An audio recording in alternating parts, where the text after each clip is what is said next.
காலத்தில் தமிழ்நாட்டின் புனிதமான நிலத்தில் வீரமும் பக்தியும் சேர்ந்த ஒரு மகான் வாழ்ந்தார். அவர்தான் ஏனாதிநாதர். ஏனாதிநாதர் ஒரு சாதாரண மனிதர் அல்ல. அவர் ஒரு அசாதாரண போர்வீரர். வாள், சிலம்பம், சண்டைக்கலை எதிலும் வல்லவர். அவரிடம் பலர் வந்து கற்றார்கள். அவரது புகழ் நாடெங்கும் பரவியது. ஆனால் அவரது இதயத்தில் இருந்தது வாள் அல்ல, பக்தி. அவர் முழு மனதுடன் வழிபட்டது சிவபெருமான். ஏனாதிநாதர் தனது வாழ்க்கையில் ஒரு உறுதி எடுத்தார். சிவபெருமானின் அடியாரை நான் ஒருபோதும் காயப்படுத்த மாட்டேன்.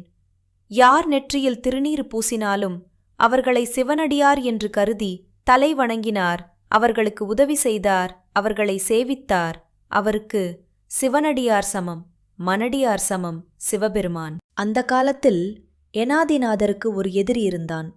அவன் பெயர் அதிசூரன். அவன் மிக வஞ்சகமானவன். ஒரு நாள் அவன் ஏனாதிநாதரை போருக்கு அழைத்தான்.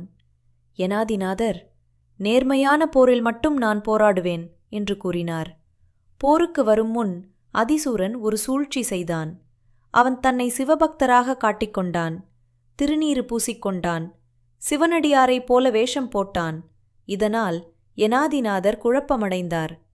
இவர் சிவபக்தர், அவரை எப்படி கொல்வது? ஏனாதிநாதர் மனதில் போராட்டம். ஒருபுறம் போர்வீரன் கடமை, மறுபுறம் சிவபக்தரை காப்பது. இறுதியில் அவர் முடிவு செய்தார், சிவபக்தருக்கு தீங்கு செய்ய முடியாது. அவர் ஆயுதத்தை கீழே வைத்தார், போராட மறுத்தார். அந்த சந்தர்ப்பத்தை பயன்படுத்தி அதிசூரன் அவரை தாக்கினான். ஏனாதிநாதர் எதிர்த்து போராடவில்லை. அவர் உயிரை விட்டார். ஆனால் மனதில் ஒரு பாவமும் இல்லை. அவரின் உண்மையான பக்தியை பார்த்த சிவபெருமான் மகிழ்ந்தார். அவரை தன்னிடம் சேர்த்து கொண்டார், மோட்சம் அளித்தார். சிவனடியாரை காப்பது என் கடமை, அதற்காக உயிரையும் விட தயார். உயிரை இழந்தாலும் பரவாயில்லை, ஆனால் தர்மத்தை இழக்கக்கூடாது என்று வாழ்ந்தவர் ஏனாதிநாதர் நாயனார். பகைவரின் முன் நின்றாலும் பக்தியையும் உண்மையையும் விடாத மனம், அதுவே அவரை நாயன்மார்களில் ஒருவராக உயர்த்தியது. இந்த வீடியோ உங்களுக்கு பிடித்திருந்தால் லைக் செய்யுங்கள். உங்கள் கருத்தை கமெண்டில் சொல்லுங்கள். சப்ஸ்கிரைப் செய்ய மறக்காதீர்கள்.